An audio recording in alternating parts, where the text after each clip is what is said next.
বর্তমান ফুটবলে কোন দল সবচেয়ে বেশি শক্তিশালী তা নিয়ে সমর্থকদের মাঝে বাকবিতণ্ডা চলতেই থাকে। আর যদি সেই লড়াইটা হয় সমানে সমানে, তাহলে তো আলাদাই উন্মাদনা কাজ করে ফুটবল ভক্তদের মাঝে। ঠিক তেমনই এক শক্তির পরীক্ষা হচ্ছে ফিনালেসিমিয়া 2025। সম্প্রতি শেষ হয়েছে ইউরো চ্যাম্পিয়নশিপ ও কোপা আমেরিকার টুর্নামেন্ট, যেখানে শিরোপা ঘরে তুলেছে স্পেন ও আর্জেন্টিনা। দুই দলই নিজেদের ট্রফি জয়ের পথে হারেনি কোনো ম্যাচ। তাই সকলের আগ্রহ এবারের ফিনালেসিমিয়া নিয়ে। এখানে মুখোমুখি হতে চলেছে গুরু শিষ্য। একদিকে রয়েছে বার্সেলোনার সর্বকালের সেরা লিওনেল মেসি ও আরেকদিকে রয়েছে বার্সেলোনার তরুণ তারকা লামিন ইয়ামাল। এই লামিন ইয়ামাল সেই ইয়ামাল যাকে ছোটবেলায় মেসি বাথটাবে গোসল করিয়েছিলেন।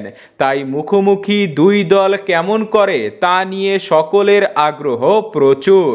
তবে ফিফার ব্যস্ত আন্তর্জাতিক ক্যালেন্ডারের কারণে ম্যাচটি নির্ধারিত সময়ে আয়োজন করা কঠিন হয়ে যাচ্ছে, কারণ বর্তমান বিশ্ব চ্যাম্পিয়নদের চলতি বছর রয়েছে বিশ্বকাপ বাছাই পর্বের ম্যাচ, আর স্প্যানিশ জায়ান্টদের রয়েছে ন্যাশনাল লিগ সহ নানা টুর্নামেন্ট।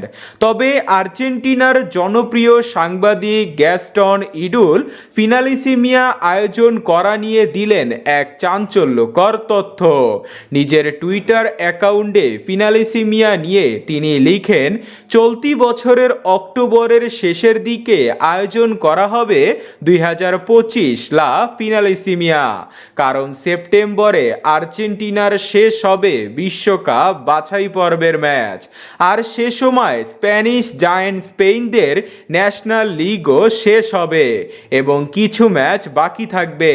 তাই তখনই আয়োজন হবে মেসি ইয়ামালের এই শ্রেষ্ঠত্বের লড়াই।